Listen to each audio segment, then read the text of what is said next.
Explore your thoughts. Learn what you think you already know. We're taking you on a journey to the other side. Welcome again, everyone, to the other side. This is part 2 as we break down the JFK assassination. And with me, I have my co-host who's riding shotgun with me, Mr. Scott Dufour. Riding shotgun. Thank you very much for joining me. Appreciate it. He had invited me on his podcast back before in Gumbo Attitudes. You may remember that. Last year we kind of touched on the assassination, but among other things. But I wanted to break it down a little bit more, even in depth. So here we go. We're going to take a look at it. So if you watch part 1, I believe we left off where we discussed the magic bullet and the trajectory, supposedly, of how the bullet passed through and all the chaos that supposedly happened. That, I mean, you've seen it before whenever we broke it down. Yeah. Does that look any way possible? Not at all. The bullet. So we were talking about hunting a minute ago. If you shoot a deer, does he fly towards the bullet, and blood splatter in that direction towards you, or would it blow it out the back? It's going to blow it out the back. Right. So you have an entry wound, and the exit wound is always bigger because the bullet gets in, it tumbles around, it breaks all kinds of stuff up. So the purpose of part 1 was to just kind of get that point across. And once you can believe that there's no way the bullet came from his back right, and then that opens up a whole topic of conversation, which is what we're doing here, to see what happened. So we have tons of information here that we're going to cover. So I think, like we were talking about, I want to start with this Spotlight magazine article that was published in the in the 70s, I believe it was. So Richard Helms, who'd worked for the FBI, for the CIA, he gave an interview with Spotlight magazine that said that E. Howard Hunt was at the scene of the assassination. Not only was he present, but he was heavily involved in the assassination. Like, he took part in it. So E. Howard Hunt sued Spotlight magazine for defamation. So he had his day in court. But here's the funny thing. After reviewing witness testimonies, Spotlight magazine was found innocent of his slander. So let me say that again. Innocent of slander means he's guilty of what he was accused of by Richard Helms, right? So that means if they're not guilty of slander, that means the court concluded that E. Howard Hunt was there and took part in the assassination. So, who is E. Howard Hunt? You've ever heard of him? I haven't. He's an admitted CIA assassin. Okay. In fact, in the early 2000s, I can't remember the year. I don't know if it was because of guilt or what it was, but he gave a deathbed confession. You can listen to the recording. It's on YouTube. With his son, he told his son that I guess he just kind of wanted to clear some things before he died, like literally on his deathbed. He died a few days later because with the CIA, you can't speak of any of that. They will kill you. They'll do like what they did to Kennedy. And I'm not saying it's solely the FBI. I mean, solely the CIA that partook in the assassination. But he said straight up that they killed Kennedy. So at the minimum, E. Howard Hunt is a low-level supervisor in the assassination of Kennedy. And also there's if you look at they call them the hobos or whatever, the day of, there's some pictures of like 3 men that the police, I guess persons of interest, that they didn't arrest them. I think the cops just got rid of them. Well, E. Howard Hunt It looks very much like E. Howard Hunt. He has a distinct grin. So there's good evidence that E. Howard Hunt was there. I mean, deathbed confession and everything else. So the reason we bring up E. Howard Hunt is not. I'm not saying that E. Howard Hunt was the mastermind of the assassination. He wasn't. He was a low-level supervisor. He was taking orders. He was answering to much bigger devils. So who are the bigger devils? In that Spotlight magazine trial, there's a few things that came out. So there's one woman that testified, Marita Lorenz. There's actually a movie made about her, My Little Assassin or something like that. She worked for the CIA in Operation 40. So the CIA had multiple covert operations to try to sabotage Cuba, kill Fidel Castro, and all these other things. She testified that she was working for Frank Sturgis, who was also a CIA guy. The Operation 40 had basically had they were working on a plan to assassinate Kennedy. In fact, I think it was supposed to be in Houston, then something changed. It turned out to be Dallas. So they drove from Miami to Dallas, and when they got out, they went to the hotel room, and E. Howard Hunt was handing out bags of money and everything, and she knew it was going to be a hit, so she said, I don't want any part of this. She got on a plane, flew back to Miami. A couple of days later, after the assassination, Frank Sturgis arrives back in Miami. He tells her, this according to Marita Lorenz's testimony, she says, Frank Sturgis said, you should have been there. You should have seen it. We killed him. So that's a testimony from there as well. That says something right there, too. And that's right. And E. Howard Hunt, the name pops up. And then when you see the connections of E. Howard Hunt to Nixon, to Bush, to a lot of these other people, you can kind of start putting the dots together. And by the way, the basis of my research comes from I'm reading a book right now. I actually wanted to bring it, but the author is Jim Morris, and the title of the book is Crossfire. I'm reading that currently, and it's astounding the information that is in there. In fact, the movie JFK, and if you read the credits at the end, it says a lot of that was based off of that book.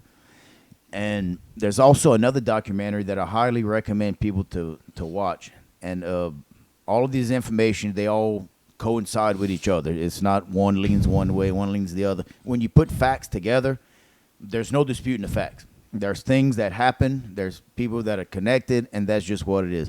The name of that documentary is Dark Legacy. It's made by a guy named John Hankey, I believe, or whatever. It's actually on Netflix. There's if I can find the link on YouTube. Yeah, I'm gonna try to link that maybe in the descriptions or something. And I've seen it on Amazon. So you look around, it is there. Dark Legacy.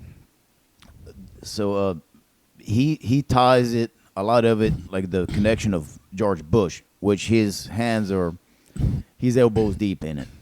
And we're going to cover old that George, as well. huh? Old George. Ooh. So you see George Bush, George Sr., George H.W. Bush, his father was Prescott Bush.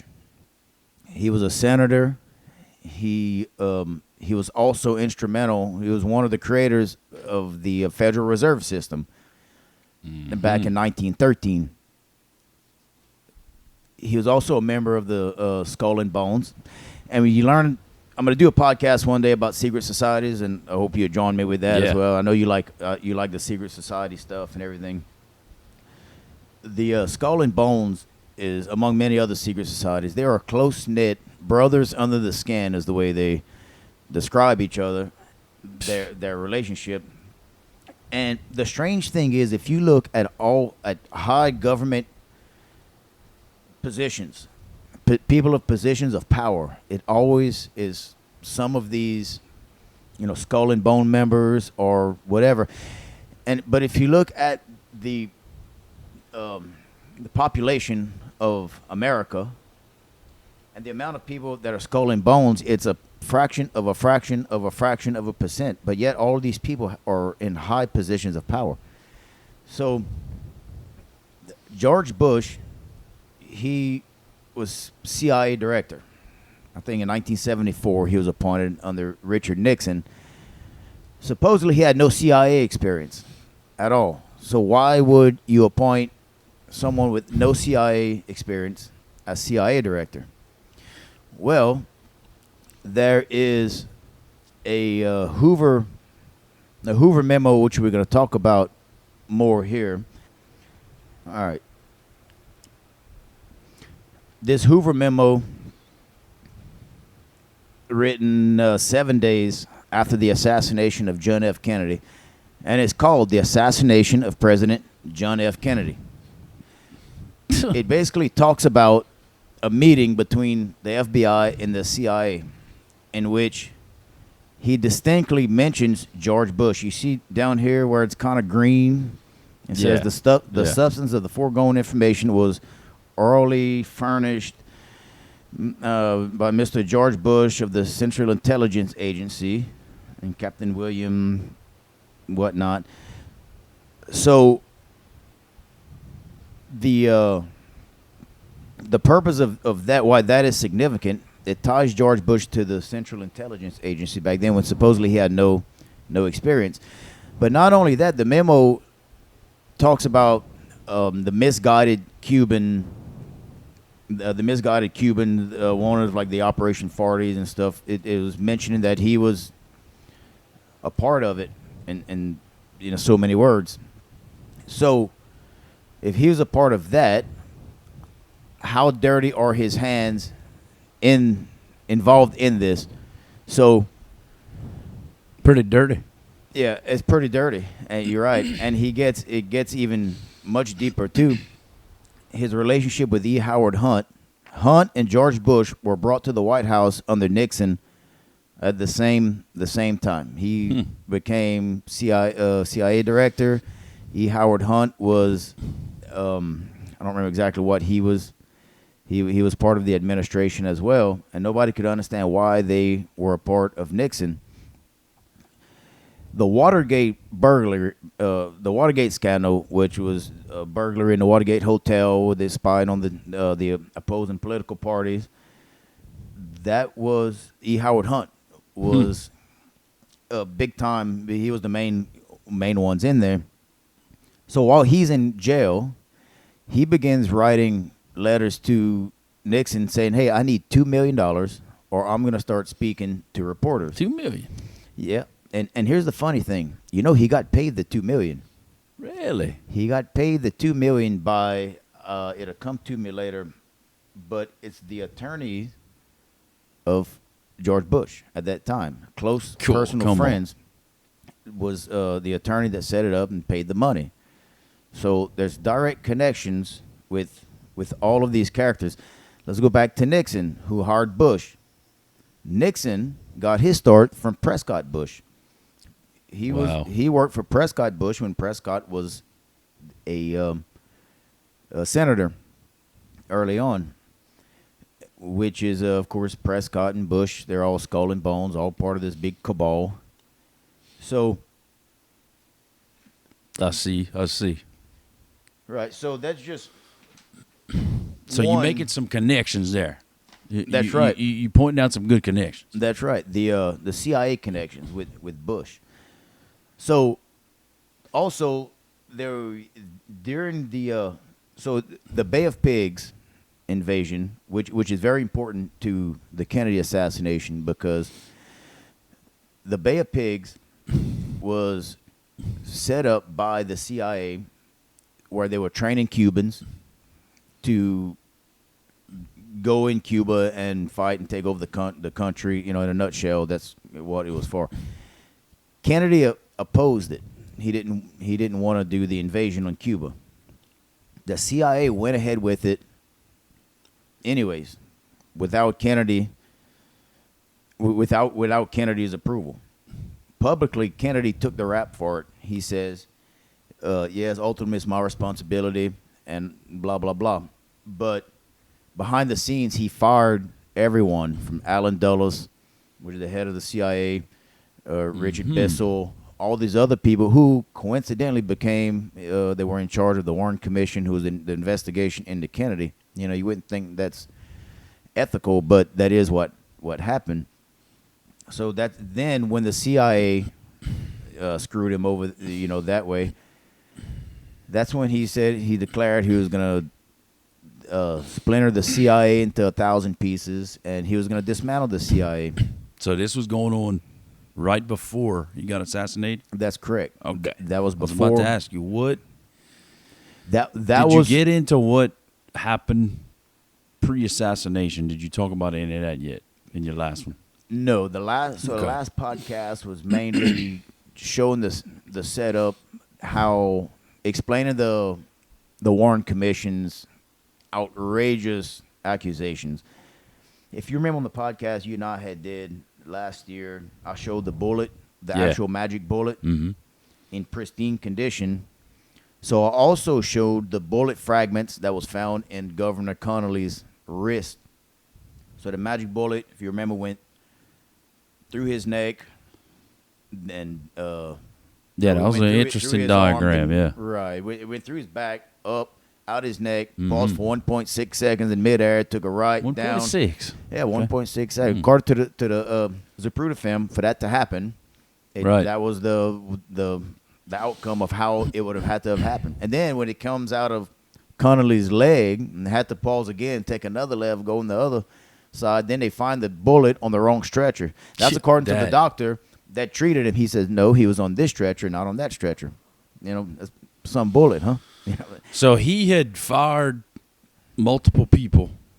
Yes. In accordance to what was going on in Cuba right before his assassination. Yes. Okay. He had fired all of the top of the CIA. So it's very important to know that the CIA is really not a government entity. It's really not part of the United States. Really the foundation of the CIA was a bunch of gangsters. That's really what it was. It was the mob. Imagine that. So during Prohibition in the the 20s, that created the biggest crime spree even to this day. The war on drugs or whatever, that's all from this. If you make something illegal, they're going to find something, a way to get it, So, in fact, NASCAR is created from Prohibition.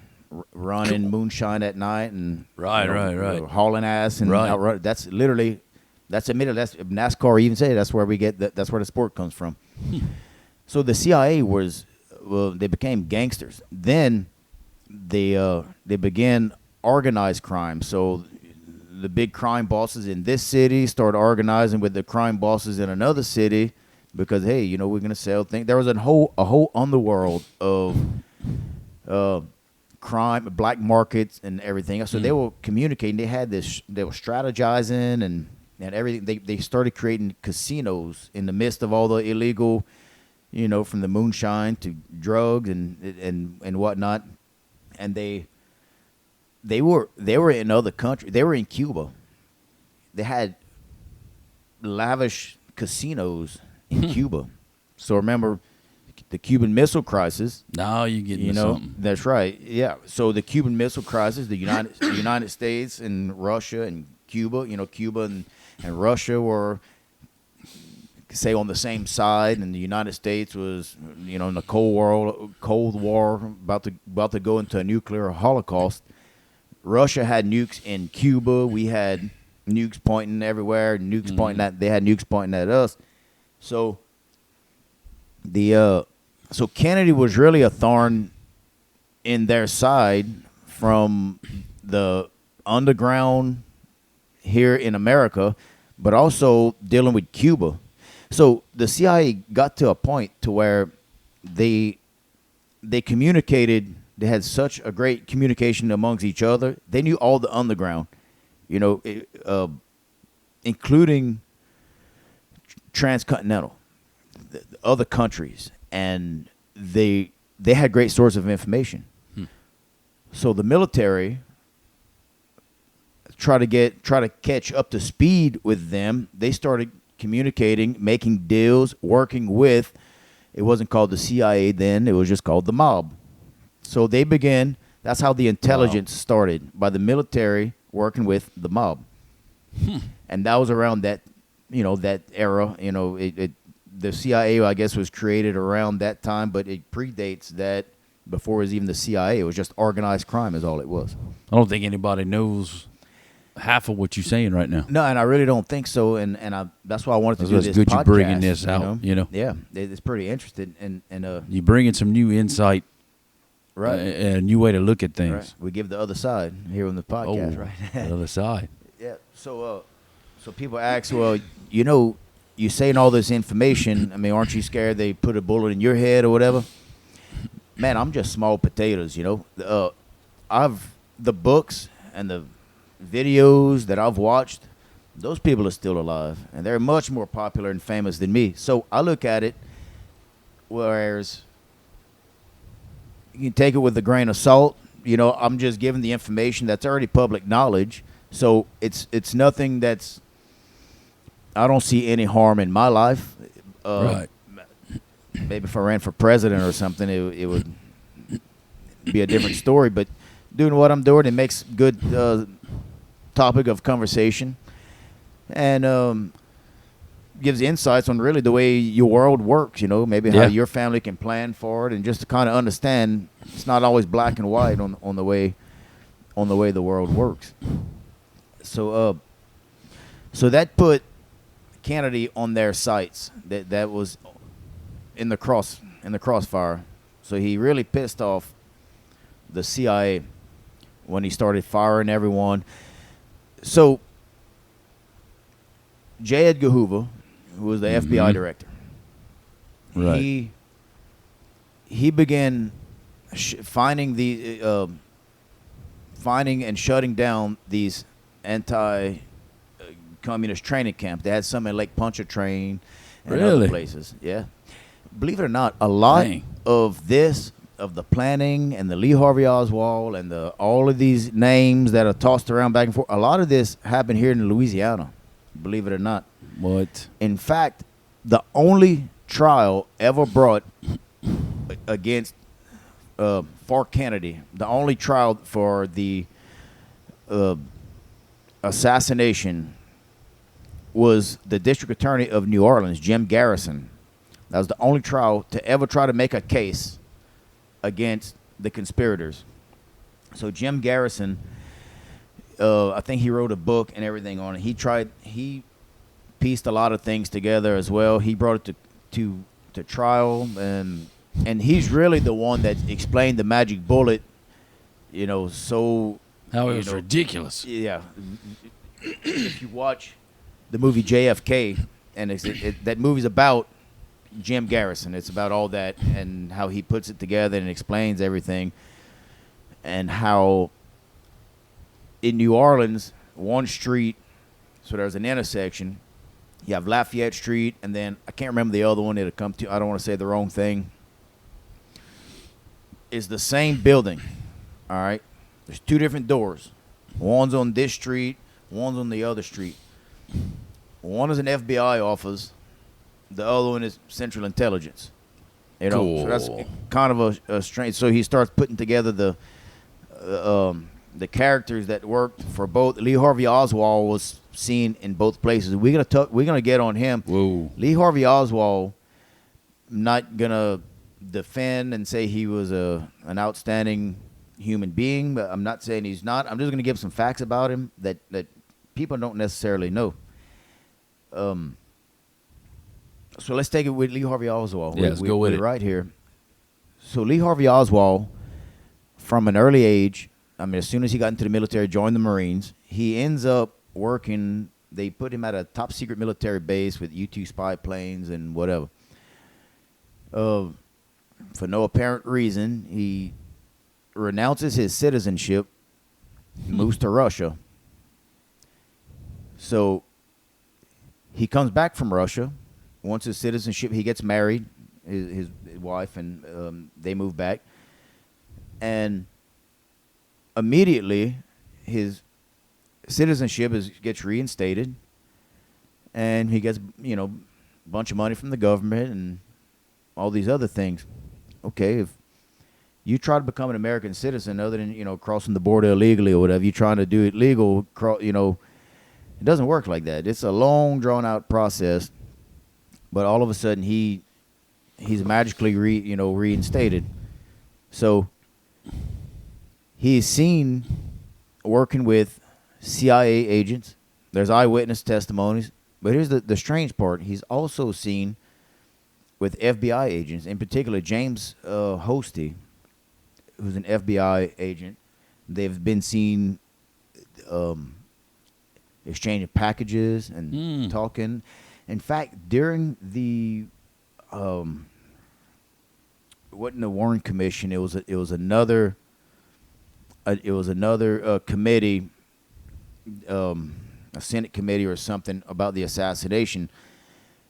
The district attorney of Dallas said that Lee Harvey Oswald was working for the FBI. His informant number was S144, whatever. He had the informant number, getting a salary of $200 per week from the FBI. Like, that's very specific information. Yeah. It's not, I think he might be working. No, he gives this information, just the district attorney. So what did they do with that information? Nothing. They never pursued it, never investigated or anything. So at the time of Lee Harvey Oswald's arrest, on his person, he has contact information with James Hosty and J. Edgar Hoover. I mean, wow, that's kind of a big deal, And 3 years prior to that, J. Edgar Hoover. Now, this was supposed to be just a lonely zero minimum wage person that took down Kennedy. Right. That's what we're taught. That if he was so minute, such a peon, why 3 years earlier, J. Edgar Hoover has a memo written about Lee Harvey Oswald, that his identity, he was in two places at one time. He was in Mexico and somewhere else. There was someone using his identity. And, so it's just, it can't all be coincidences that all of these things are happening. So there's high probability he was working for the FBI. So Lee Harvey Oswald, there's a lot of evidence he was working for the FBI, but there's also witnesses showing that he was working for the CIA. Also in New Orleans, there's witnesses that he was giving out pro-communist pamphlets to people. So he's giving out pro-communist pamphlets, and you have other people. He's anti, Castro, but basically the CIA tried to paint him as pro-communist. But he spotted also at these anti-Castro training camps. And that's very important because there's several eyewitnesses that say he was at these training camps. These training camps were so secret, even the president didn't know where they were at. There's something that happened to Kennedy. In October of 1962, we were at the brink of nuclear war. Kennedy said that he was going to blockade all Russian ships going to Cuba. Okay. Russia said, "You're not going to stop us. We're going to do what we want. We're ready for war." We were at the heightened state of as close to nuclear holocaust as we have ever been before. Somewhere in the midst of that, behind the scenes, Kennedy worked out a deal with Russia about de-arming. They made a deal, which really pissed off the anti-Castro people. So they labeled Kennedy as a communist, as he's weak on communism, and all of these other things. So everyone, all of the Operation Farty and Operation Mongoose and all these other training, top secret training camps, they were extremely pissed with Kennedy. So that changed Kennedy, because before, Kennedy was still on board with these training camps, although he didn't know where they were, what they were doing, but it was still anti-Cuba. Going back to the blockading of the Russian ships, which is a very important highlight, during that moment, the CIA behind Kennedy's back were flying U-2 spy planes over Cuba and Russia. They could have easily been mistaken for bombers. So after that incident, Kennedy realized what kind of devils he was dealing with the CIA. So that's when he ordered J. Edgar Hoover to find all of these training camps and shut them down. Mm-hmm. And he did. J. Edgar Hoover, there, one by one, there's one in Lake Pontchartrain even, he shut it down. Now, the question you have to ask yourself, if these camps were so secretive, how did he know where they were? I was about to ask you that. Lee Harvey Oswald was spotted in these training camps. Every time Lee Harvey Oswald spotted at a training camp, the FBI raids it, shuts it down. It wasn't, it didn't take long for them to realize who the mole was. How did the FBI know about these training camps? They realized it was Lee Harvey Oswald. So you can see. And you said he was going around passing out pro-communistic.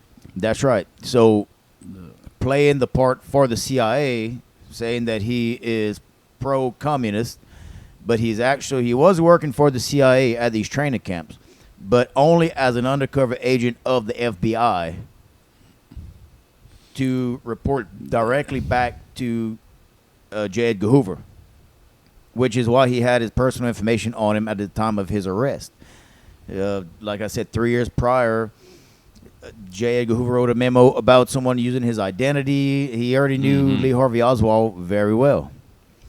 So that's why, as a big FU to J. Edgar Hoover, not only did they kill Kennedy, but they pinned it on Lee Harvey Oswald as a message to him, hey, little bitch, you gonna shut down another one? What all do you know? Scapegoat. Yeah. That's right. That's why 5 days after the assassination, according to the Hoover memo, he records a meeting of Bush working for the CIA, asking Hoover what he knows about the misguided Cubans and whatever. Well, why would they need to ask him what he knows if they know he knows? Mm-hmm. So that was a big message to J. Edgar Hoover, is why they pinned it on Lee Harvey Oswald. Again, a lot of this might sound far-fetched, but does any of this sound more far-fetched than the magic bullet? No. I mean, that if you believe the magic bullet, then you probably have this podcast off a long time ago. You're not even with me right now. If you're still watching right now, it's because you realize that the magic bullet is a pile of shit. Well, I remember when you came on the podcast and when you brought out that diagram of the magic bullet and we talked about it in length. There's no way possible. Absolutely no way. The video shows, in fact, just for a good measure. If you could bring that up. We'll bring it up again. A picture of that, of the magic bullet. Okay, what are we watching here? What are we seeing here? So this is moments before the headshot. Right here, you see his throat. You see him, the two hands on grabbing his neck. And then here's the fatal headshot. Back and to the left. Again, so why he was grabbing his throat?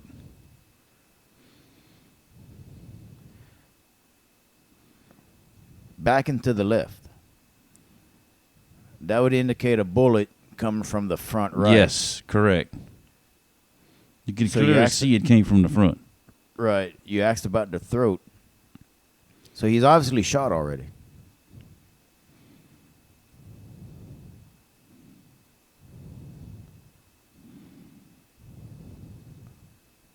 According to what they say, there were 3 shots by Lee Harvey Oswald. The first one hit the road. The second one hit the neck. And then the third one, took off his head. This right here is the school book depository. Mm-hmm. All right. He was sitting in here. The limousine came out from here, took a right, going up this street right Mhm. here. Look at the easy shot right here. That's a straight-on shot. Why would he not take Yeah. that shot? That'd have been the one. If he wanted to kill the president, that's where you do it. It's a Yeah. straight-on shot. If something moving towards you, it's a straight shot. Yeah. Why would he wait for the left? And by the way, there were tons of people lined up here. But when they came this way, and here there's no one there. This was all. Look, if he was positioned where you said, there, and where was he shot at? Here. Around here. There somewhere. is no way. You can see in the video the spatter. The shot came from the opposite direction. It would have came from this area, the Yes. grass, And Yes. there were tons and tons of. That's where that came from. Absolutely. Without a doubt in my mind, that's where he came from. And there even he's holding his neck, right? Right. First, yeah. the next shot was first. Okay. His neck was facing, see where the yellow car's at? His neck was facing in that direction. Mm-hmm. Right. He would have If his Oswald was up there on the second to last floor, you can't get a neck shot right there. No. Back of the neck. Yeah. Maybe the back. Maybe over here you could Yeah. get it. If he popped them right there, Not yeah. over here. No. And he had to get all of these 3 shots off, and I think it was like 5-point-something seconds with a Kokorny. The rifle he was using is known to jam, and they've had expert But wait, Navy SEALs trying to shoot 3 times in that amount of time, and they can't even get the gun off that fast. Not only that, we talking about aiming and everything. Not even aiming. You can't activate the gun. The action. You can't do it. was he even in that building is the question we have. So he was in the building. There's eyewitness, but he wasn't on the 6th floor. So within a few seconds after the shot, or a minute, I don't remember exactly what it was. I think it was like 40-something seconds. I don't remember exactly. There's eyewitnesses of a woman that worked there, saw him on the 2nd floor in the break room. He buying a Coke at a Coke machine and eating his lunch. He wasn't out of breath. He wasn't winded. He wasn't. And so if he would have just shot the president, he would have had to run down 4 flights of stairs, buy his Coke, and not be winded sweating or winded. Exactly. Yeah. And he probably wouldn't have stopped to buy a Coke. He'd have probably got the hell out of there. Well, yeah. And then there was another eyewitness whenever he later that in the building. I don't remember I think it's whenever he was walking out of the building, and then of course he goes to the movie theater to most probably where he was supposed to meet his handler or whatever. Either way, that's all speculatory. Then they try to arrest him. He shoots Officer Tippin and then whatever. And then the whole story was created. That here's the bigger question. He was in the movie theater. How did they know he did it? How was his name on the police radar to go arrest him? How did they know he was in the movie theater? He didn't go on a high-speed chase where they knew where he was at. I think there was some kind of little scuffle or something about he didn't buy his ticket or something. He went in, but that's not. If that was the case, the cops went there for the ticket. His description was already put out that this was the guy that assassinated the president. You know, kind of strange how they would know that already. But again, like I said, if you can get past the magic bullet thing, then you realize, yeah, there's a lot of shady shit that happened. So, worked for the FBI, worked on the cover for the FBI, infiltrated the CIA, worked for the CIA, but as undercover from the FBI. That's the reason they were able to shut down the camps. They, as a big FU to J. Edgar Hoover, they pinned the murder on him. So when Lee Harvey Oswald had his day in court, why didn't he testify to all this stuff? Well, turns out he never had his day in court. He never had the chance. A guy by the name of Jack Ruby shot him on live TV a day or so later.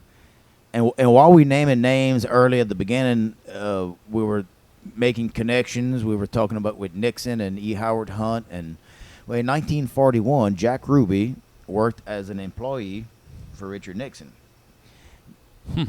And the reason we say that is because we're showing the connections of everyone, the close personal connections that all of these people have together. So you may ask, well, why? How did that come to be? JFK, his daddy, Joe Kennedy, he was part of the mob. Remember, we said the CIA was really, before it was the CIA, it was just the mob. It was organized crime, is all the CIA was. Joe Kennedy was a part of that. From, spirit running and everything else. So a lot of the money that came to John Kennedy when he was elected come from the mob, because they would have had their guy, their insider, Joe's son would have, that had one of their boys on the inside. Yeah. And then JFK really just kind of turned on him and began shutting them down, going after the organized crimes, splintered the CIA into 1,000 pieces. Now, was Ruby part of any secret society? Do we know? To my knowledge, Jack Ruby was not part of a secret society. Maybe, or in like the Skull and Bones, he wouldn't. I don't think he was but he died very strangely not far after, kind of like another character, David Ferry, who was in New Orleans, worked with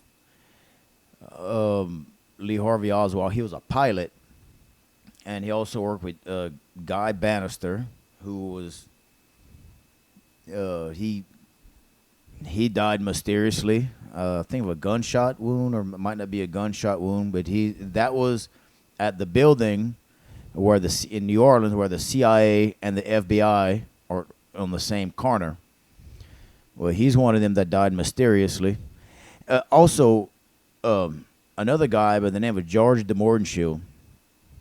He was a CIA guy, but he was obviously didn't know exactly. He wasn't involved in the assassination, but he was taking orders. His job, his orders from the CIA was to get Lee Harvey Oswald a job at the School Book Depository. Oswald had only been working there for a little while, a few weeks or something. That was his job. He loved Kennedy. He loved Oswald. They hung out. So Lee Harvey Oswald was just this nobody, but yet George de Mordenschil, he was a wealthy Texas oil tycoon.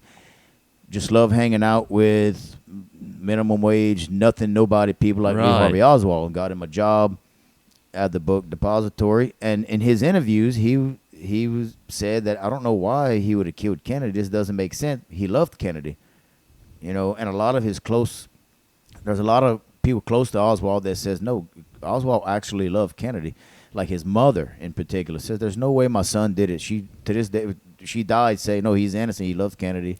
If the mamas say that, then Yeah. you know, Yeah, you got to go off of that. That's right. So during the assassination, it wasn't the Warren Commission. It was I can't remember exactly what it was. It was a Senate assassination, an investigation. They were going to or it might have been the Warren Commission. They were going to interview George de Mordenschil. Strange coincidence happens. He died of a gunshot wound to the head, so he never got to testify as well. So everybody that could testify got eliminated. Everybody that could testify got eliminated. Lee Harvey Oswald. Then you got shot by Jack Ruby on live TV. Jack Ruby dies mysteriously. David Ferry dies of some kind of cancer that in jail he catches cancer and dies. And so many strange coincidental deaths, you know, that just doesn't happen. Yeah. So if we go back to George Bush being part of the CIA and with his hands on it, we'll go back to 1942. Prescott Bush he ran a bank. He was in partner with Averill Harriman of the Harriman Corporation, and there was also Brown Brother Corporation. They were best friends, closest of business associates. Prescott Bush and Averill Harriman. They ran a bank called Union Bank of New York. This was a Nazi bank. World War II would have never happened without this bank. They got virtually all of their funding from this bank, the Union Bank of New York. In 1942, the FBI, J. Edgar Hoover, shut down the bank, seized its assets for aiding the enemy act. Like it wasn't for something else. It was literally aiding the enemy is why they shut down the bank. Prescott Bush protested and said, hey, that's my bank. He said, yeah, I know. You're a Nazi. Your bank is a Nazi. So really, World War II would not have happened without Prescott, who was Skull and Bones, and his son, George, Skull and Bones, all in the same clique, in the same circle. So George Bush Sr., the family oil business is called Zapata Oil. In fact, you hear today of Pennzoil. That was kind of a merging of, I think it was Pennsylvania oil or something like that, and Zapata. You get Pennzoil. Well, their oil rigs and all of their operations were on an island, like between Cuba and Florida. Well, when the CIA was running these operations, Operation Mongoose and everything, that which is clearly right in the path from Miami to Cuba, these islands with Zapata oil was there. Well, one of the names for the Bay of Pigs, I believe it was the Bay of Pigs. It was called Operation Zapata. I mean, kind of a coincidence, you know. Very much. And in the documentary I was speaking of earlier, the Dark Legacy, the way they put it was, which is kind of funny. They said, "Well, what kind of an idiot would name a covert CIA operation after their business?"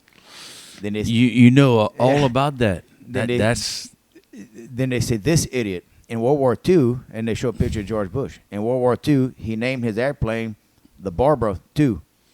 And then George Bush's plane got shot down in World War II. So he survived and then whatever. So when his other plane, guess what he named his other plane? The Barbara III. So he has a history of naming things after his personal life. So Operation Zapata is one more proof of evidence that he's linked to the CIA. Operation Zapata. Right. Also, there was a naval ship that was disguised as, I believe, like a transport ship transporting Cubans or whatever. But it was one of these operations for the CIA. Guess what that ship was called? The Barbara. I mean, Barb. There's just so many links that put Bush involved in that. I'm not saying Bush pulled the trigger. We'll never know exactly who all pulled the trigger. I mean, if I had to put money on it, you have the deathbed confession from E. Howard Hunt. Yeah. According to Marita Lorenz from the Spotlight magazine, I would say Frank Sturgis. But you probably had 3 teams of shooters. You probably had 12 to 15 people. If they didn't pull, they were ready. Is whoever had the shot. There were a whole host of people that were there to pull the trigger, and it wasn't from the book depository.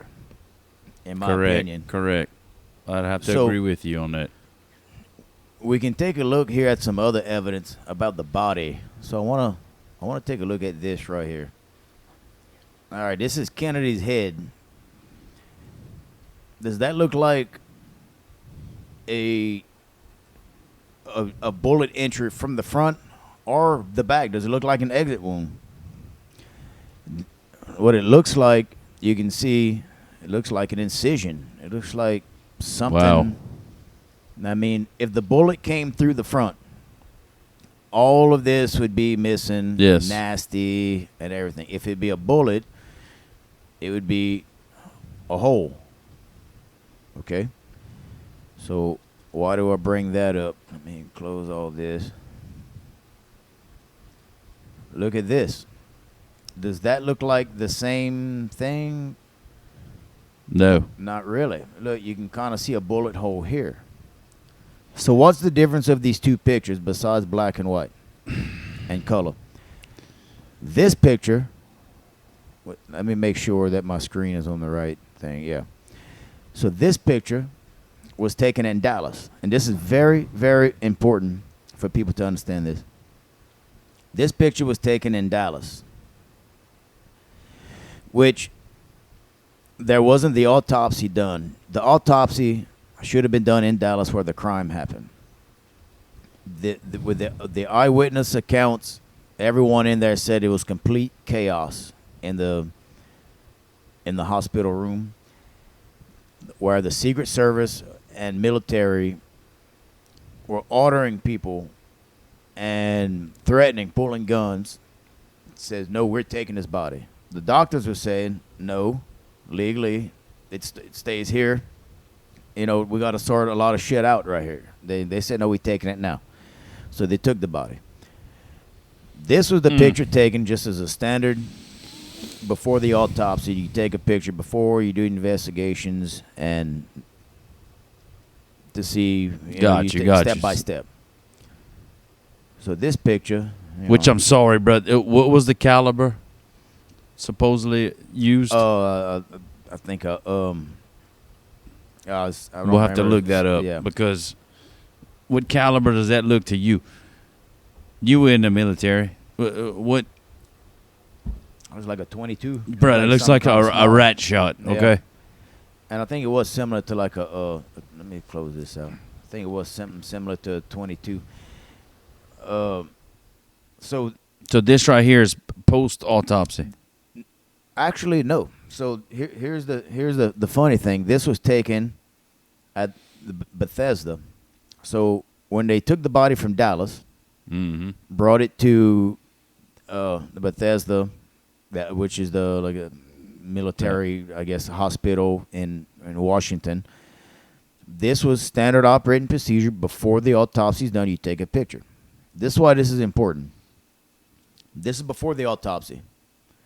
Bro, this should look exactly like the other picture. Yeah. So that picture and this picture do not look the same. Man, that looks fake right there. This one is before the autopsy. They're both before the autopsy. Well, this one kind of shows a bullet from the front right. Yeah. Which in the video you can see that. Right. This one on the right looks like it's all torn up, like somebody cut it.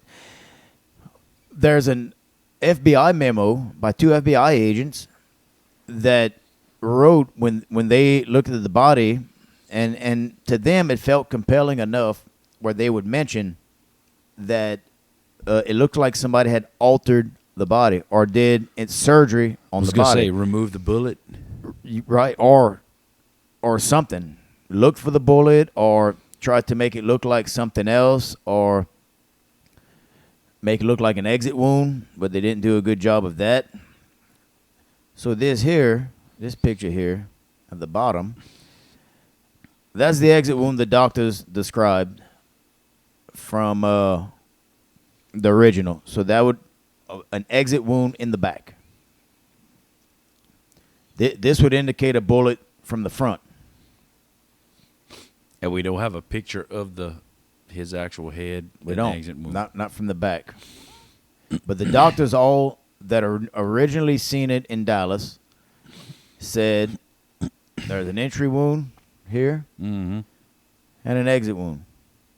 Then the body gets flown to Washington, and the body looks different. So here's the point I'm trying to make here. The original doctors that seen it, their stories coincide with the bullet from the front that left out of the back. But when they tried to change the story of a bullet from the back coming out of the front, you have this picture before the autopsy, and we're going to get into the guy that did the autopsy. Let me close this here. There, at some point, the body was altered. But according to these 2 pictures, somewhere from the time it left Dallas and made its way to Bethesda. I want you to listen to this interview right here. So, what you're about to listen to is... What is very clear. All right, this guy here, his name is David Lipton. He's done extensive research, and he's the one that first pointed all this out and discovered all this, that the body was altered at some point. What he's saying is, I know I said it, but I'm going to stress it again. Somewhere between the way the body actually looked in Dallas, by the time it made its way to Washington, to Bethesda, the body was different. So he interviewed, there was one guy in charge of placing Kennedy in the casket or whatever transporting vessel. Yeah, how did they Dallas, transport him? And then there was 2 people in charge of taking him out. So he interviewed the 2 people. He interviewed the one that put him in, the one that took him out. Listen to this. Is that the president's body did not make an uninterrupted journey from Dallas to Bethesda.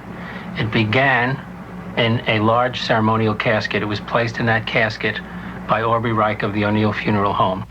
I helped put President Kennedy's body in a bronze ceremonial casket on November 22nd, 1963 at Parkland Memorial Hospital. He wrapped the body in sheets. It was placed in the casket. The bronze casket was placed on board Air Force One. This was not the casket from which Kennedy's body was removed by Bethesda autopsy technician Paul O'Connor. We opened the pinkish gray shipping casket, and there was a gray body bag, zipped shut.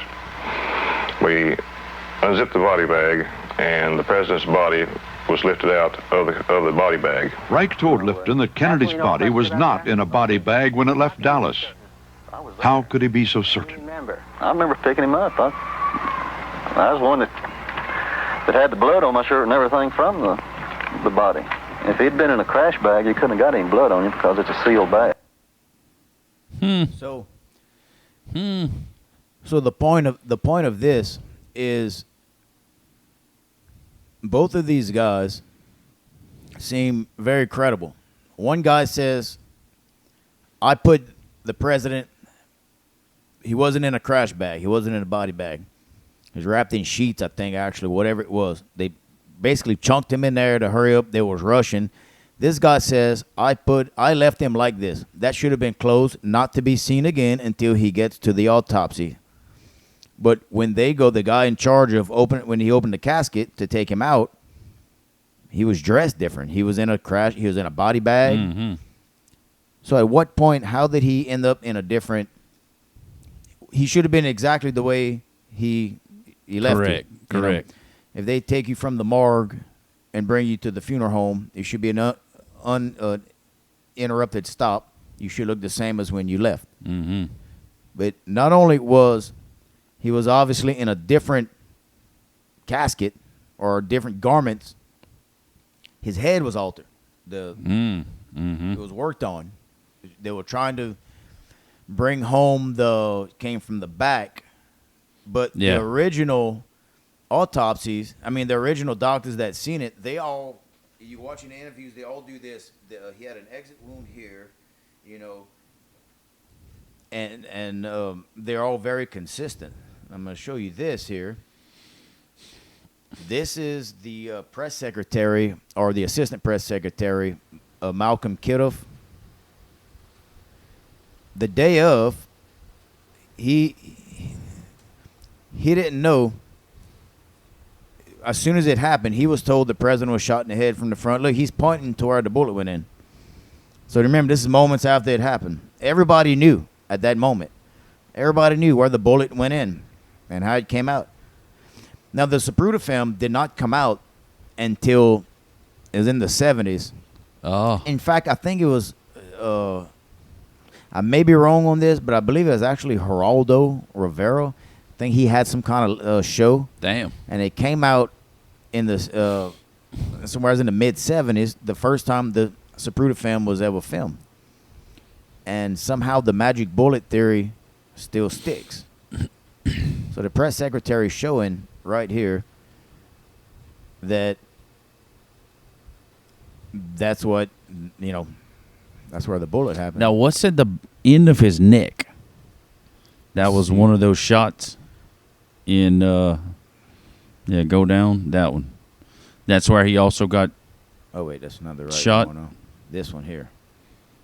Yeah, that'd be okay. The neck wound.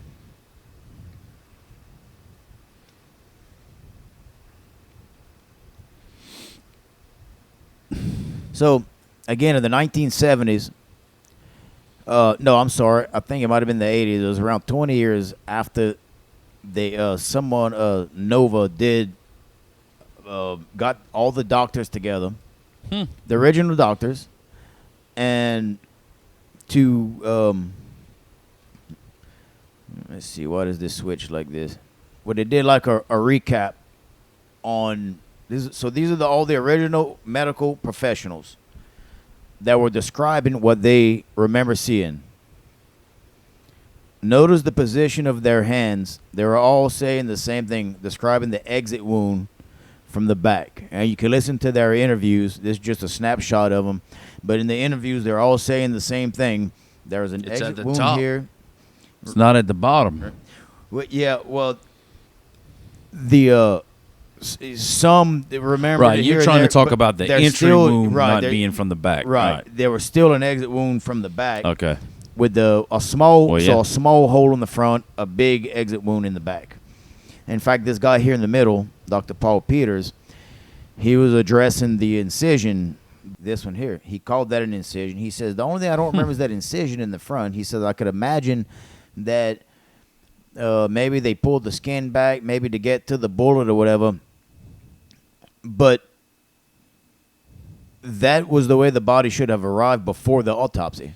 Correct. So, but This is pre-autopsy. he even says that there is an incision, the same as the FBI agents that wrote the memo saying there was work done on his body. So there is obviously, And this occurred yeah, on the flight. that's right. Somewhere's on the flight, maybe just before, somewhere's. After old boy put him in that That's from right. the funeral home. Yeah, the old original boy, casket eyewitness. outside of the gray body bag.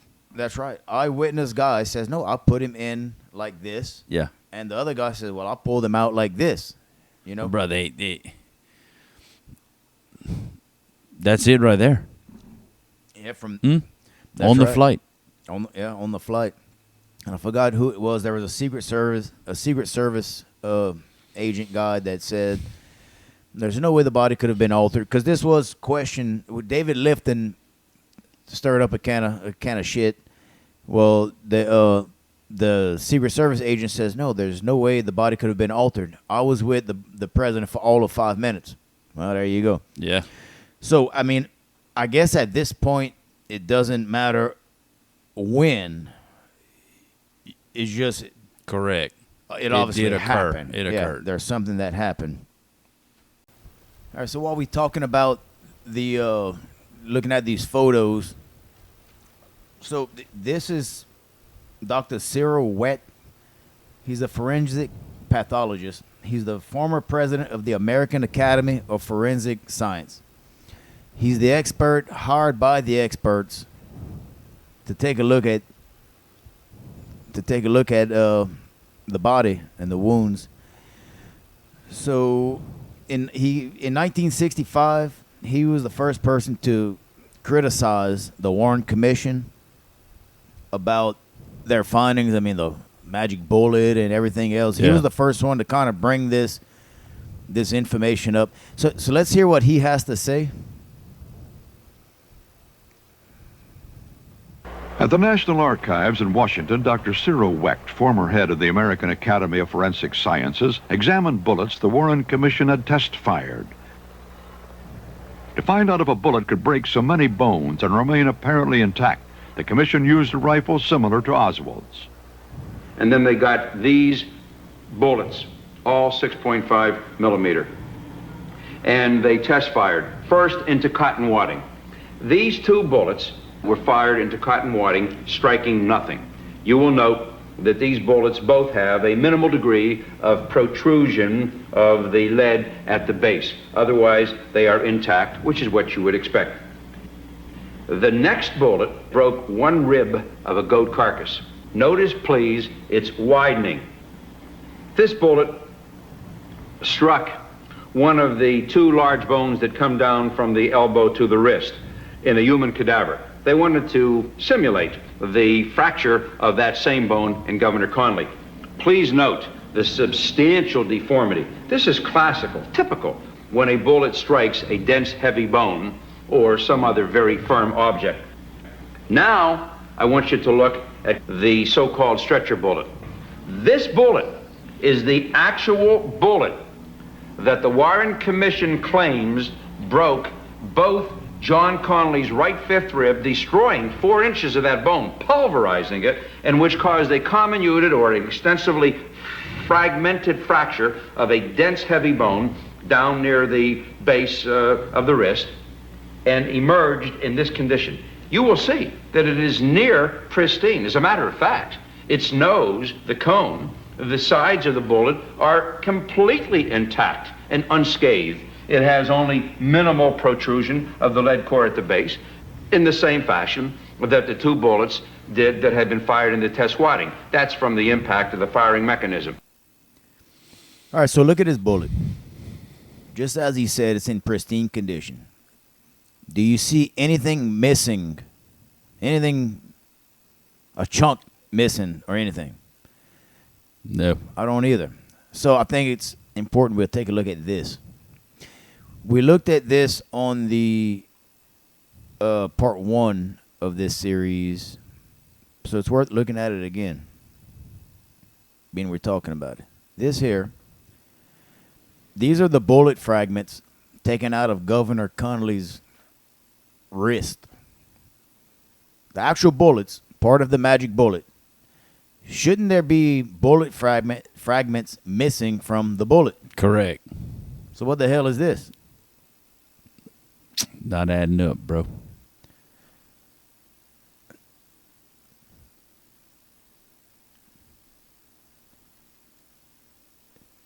So remember this here in part 1.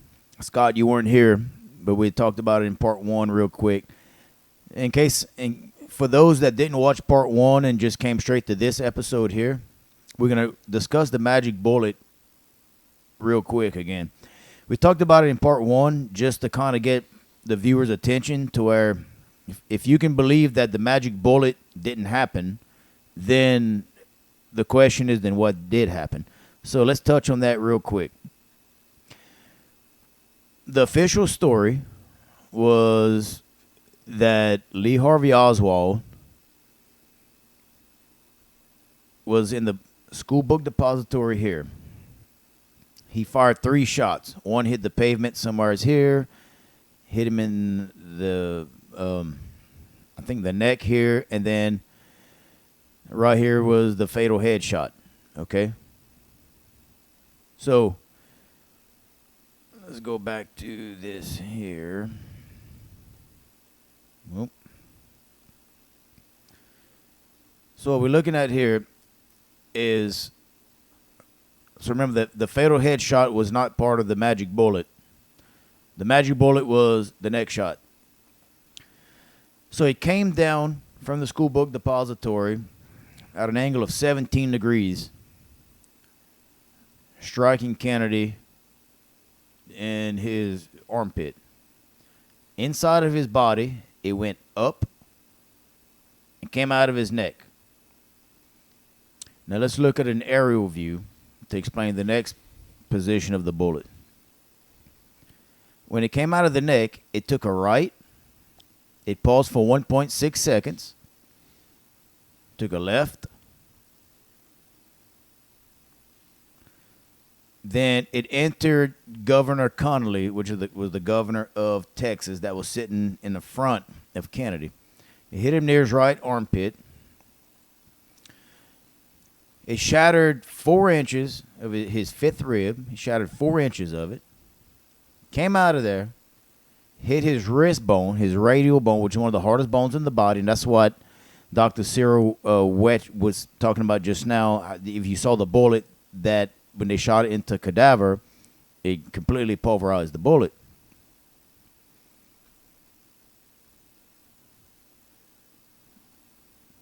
From his wrist, it did a dramatic U-turn and hit him in the leg. Right here. Then they had him in the he was laid in the stretcher, and supposedly someone walked by and said, "Oh, look at this bullet." They found the magic bullet. It just happened to flop out. It fell out. The strange thing is, the doctor that had him, that took care of him, he says, well, that's not even the stretcher that he was on. He says, he was on this stretcher over here. How did they find the bullet over there? So the guy that found the bullet found it on the wrong damn stretcher. Unbelievable. So they can't even get the story together. Yeah. I mean, the whole thing was just a disaster. Not at all. And it, not to mention, it's worth noting here that I can't remember which country it was. They published the assassination of John F. Kennedy because of the time change, the time zones, 1 hour before it happened. I think it was an hour before it happened. It might have been, it was before it happened. They published the assassination of John Kennedy. They did that before the assassination. Wow. That's, talk about the sixth sense. Huh? The bullet paths just don't, they don't make sense. Anybody can see that. And that's why on part 1, I started with the magic bullet, to where if you can, there's no way you can look at that and think that that happened. So the reason people think it happened, because they don't know what the bullet did. We're taught in school, Lee Harvey Oswald shot the president, 6th floor of the depository. That's it. Nobody's going in depth like this. Nobody goes in depth like this. This is the official story of the Warren Commission of what happened. That one bullet caused all those wounds. For all of those wounds to happen, that's what had the path of the bullet that had to do that. So if you're hearing this for the first time, if you hadn't turned this podcast off yet, if you're seeing this, go research it yourself. Go look it up. This is not, I'm not throwing out false information. That's the official story. So once you can accept that that's the official story, and then you call bullshit on it, then you have to ask, well, what did happen? And that's what we're doing here in episode 2, breaking all this down on the who's and the whys, and Right. You could clearly see from the video of the expert on the testing they did, the bullet they shot that hit hard bone, what did the front of it look like? it was completely pulverized. Okay, it was pulverized. This bullet that they found on the stretcher, they said was the magic bullet that hit the governor's wrist. Was that perfect? And don't forget, it was the wrong stretcher. Yeah, on the wrong stretcher. I mean, come on, guys. We hope that this is shedding some light on some truth about the matter. It's not conspiracy views. We're analyzing the data. Yeah, so you hear this phrase tossed around, conspiracy theory. Let's break those two words down. Okay, what is a conspiracy? A conspiracy, by definition, is two or more people conspiring, hence the root word of conspiracy. Two or more people conspiring to commit a crime or something malevolent, And a theory is a thought or an assumption or maybe a question or something like that. So you test a theory, like in the scientific method. You come up with a theory, and then you test it, and you see what sticks. Well, today, what we've done, we've tested the theory. We've tested the conspiracy theory. In my view, what I'm left with, what I come away from this is I see conspiracy, but it's not a theory. Correct. It's actually a conspiracy that to cover up the truth. And to cover up the truth. And in many cases, the cover-up is worse than the crime. Yes. They did a real shitty job trying to cover it up even. There's also one other fact that's pretty important, talking about the body and the autopsy. The person that did the autopsy of one of the most important autopsies in the history of our country was Dr. James Humes. Very, I guess, coincidental again, Would you believe that this was his first autopsy his first gunshot autopsy he's ever done? Wow. So after the autopsy, they had so many questions about it, and then he later changed his mind. No, well, the when his drawings and stuff. Well, no, the bullet hole was different, a different location than what I originally said, and everything else. He burned his notes. Wow. Burned them. Also, this is another thing people may not know. He lost Kennedy's brain. Wow. To this day. Come on. Kennedy's brain is missing. Come on. No one knows where it's at. So, and they chose this guy. So another big question would need to be a lot like 9/11, and we're going to do a podcast on 9/11. Is nice. The cover up, and you look at the media, and how can everyone be, on board and give a certain narrative and go along like 9/11. When I watched 9/11, I remember I watched it live. You go from channel to channel, they're interviewing people. People are saying, we heard a bomb. Everyone, they heard a bomb. The floor came up from underneath my feet. We're going to go in depth on that on another podcast. Well, the same thing here happened with the Kennedy assassination. Now, I wasn't alive then, but you can look up your video clips and everything else. Everyone says, in fact, I think there was something like, I want to be accurate. I don't want to give wrong information. I think it was like 59 eyewitness testimonies that said, we heard shots from the grassy knoll. Not only did they hear shots, they saw gun smoke from the grassy knoll, which would be right at that front right angle from his head. So, also, when you're looking at the testimonies of Governor Connolly himself, I'm not saying he was a high-level part of the conspiracy, but he was told to do something. I mean, hell, he got shot. I don't think he knew he was going to get shot. But, however, at some point, he had to go along with something. So he changed his story several times. First, he says, I look back, and I forgot exactly how he described it, but like I didn't have time to do anything. It was really fast. And then later, the news media is spewing this particular keyword. And you can watch that today. The news media will stick with a certain word, and they're all saying it, you know. Well, this word was slumped. This was before this approved film. When you look at that, the president didn't slump. He flew back, right? Yes. Back into the left. Well, Connolly changed his story, and he says, so he goes from saying, when I look back, the president, I forgot exactly what he said. He flew back or something. But later, he gives the story and says, when I look back, I had time to think. I had time to react. And then I saw the president slump.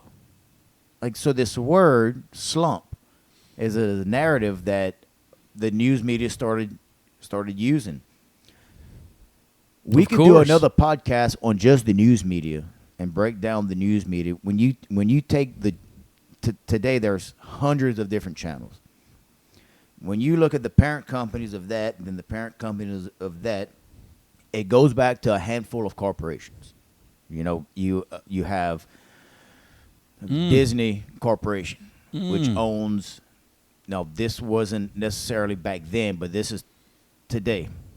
Disney owns ESPN, ABC, and a whole host of other things. ABC owns several things. ESPN owns everything. It's all under the umbrella of Disney. You have the Time Warner Corporation, which owns, I don't remember which one. We'll get more in depth with that, but it's like all of your HBOs and everything's owned under. You only have the Disney, you have Time Warner, you have Viacom, and I forgot the other ones. There's like 5 or 6, but we're going to get in depth on that on another podcast. So how all of this is owned by just a handful of people. And the strange thing is nowadays is the influence of the Chinese. That could be a whole nother podcast just for that. Now. You're going. Go. But even back then, but it's true. The news media was all tied together, just like it is now, to stick to this same narrative. So you have the crime, you have the cover-up, then you have the story. So how can you contest the story when everyone's dead? They killed John Kennedy, of course. They killed Lee Harvey Oswald. Jack Ruby, dead. George DeMorton, dead. David Ferry, dead. Guy Bannister, dead. Go. Everyone's dead. Everyone who had the potential to open that can of worms. They're dead. That's what happens. That's what happens even now. That's right. That's what happens even now. Do you remember? I don't want to get off topic too bad, but Andrew Breitbart a few years ago, he has the Breitbart Media, whatever. He said supposedly he had all kinds of dirt on Obama, and whenever he was gonna broadcast, he said when this hits the main circuit, he says there's no way he'll get elected president, or it might have been the re-election. He died mysteriously at 40 years old of a heart attack while jogging. You know, that could be just a coincidence, but there's a lot of these things that happened, like Pat Tillman. He was a NFL star. He, after 2 years in the NFL, he quit to join I think it's the Marines, the Army or something, and so he went and he's protested on how they were basically in charge of guarding opium fields and everything. Like 95% of our heroin and cocaine problems come from Afghanistan. So if there's a war on drugs, you would think we'd be there wiping it out, but instead the military was guarding these things. So he was going to come. He gave some interviews. He was going to come back and blow the lid off of it. Yes, he died of friendly gunfire. It's It just not to get too off topic of the JFK, but it kind of just brings home the point of the cover-up. When the right people are in charge, the cover-up is endless. Who writes history? How many people right now watching this podcast? The first thing we talked about, well, on part 1 anyways, was the magic bullet. How many people did not know that happened, about the magic bullet? Oh, bro, 80%. Yep, at least. Maybe more, maybe much higher. So, Scott, if there's anything you would like to add to any of this, I think we covered a whole lot here, and there's a lot more that could probably be discussed, and we can go into the skull and bones, and we can go into so many other things, but I think that's a good overall summary of the JFK assassination. And we have to leave it to interpretation of the viewer. That's right. You have your certain theories about it, myself, you more than me, but leaving it with the interpretation of the viewer is going to allow a lot more talk and conversation about it. And, maybe somebody might come forward on a comment with something they see that we didn't see, which is what I like. Yeah. And we welcome all comments. In fact, I hope you comment wherever you watch. If you're watching this on YouTube, go ahead and drop a comment in there, and we're going to do our best to respond back. And if it's on Facebook that you're watching it, if you're watching it on Facebook, it's going to be through the YouTube link. But comment in Facebook where more people will see it there. It generates traffic, because it's very important if you can share this and subscribe to my channel on YouTube. Facebook, I have evidence to believe that Facebook has been censoring me since around 2019. Wow. When I started getting a little bit, not to say political, but controversial, started like this here. I used to would post something. It could be something simple. I'd get a lot of comments and tons of shares even. Or if I did something like, let's say, the constitutional amendments, you get 50 shares immediately. Now there's almost nothing I can do to generate traffic. You just get a few shares, but I have very much reason to believe that Facebook is censoring me because of my views. During 2019 is when I really started noticing it. It's when it was cracking down on a lot of things. So in order to get this podcast, if you like podcasts like this, Scott and I, we've been talking. We've had plans on doing much more informative topics, giving you the other side of information like this. And if you like things like this, to keep it going, share it with your friends. Share it on Facebook. Share it in text messages, however you can, to share it, to keep this going, get the message out. The more audience that's generated, the bigger this podcast will get, the more of these we'll do. And by subscribing to my YouTube channel, it's very important. It generates a lot more traffic. It makes the video more visible, and it'll pop up to somebody's suggestions and everything. It's very important if you can subscribe, and you'll get notified every time that there's a new video drop. And it's not very often, so it's not going to be, notification after notification. It's hardly nothing. It won't cost you anything just to subscribe. It'll help this thing go, and share it as much as you can on Facebook. But you could also be watching it on Spotify and iTunes and wherever else, Amazon Prime. It's on a lot of platforms. So watch it wherever you want to watch it. Just subscribe, keep up the support, and I really appreciate you watching it. And with that, Scott, I guess we can wrap it up today. Yes, sir. And I appreciate you coming in, helping me co-host this. I'm going to have you back. We're going to do a lot more topics like what we were talking about. We're going to do the 9/11. We're going to do the there's a whole lot more that we're going to do together. Well, that wraps it up, guys. We want to thank you all for tuning in to the other side. I want to be like you. I want to be like you.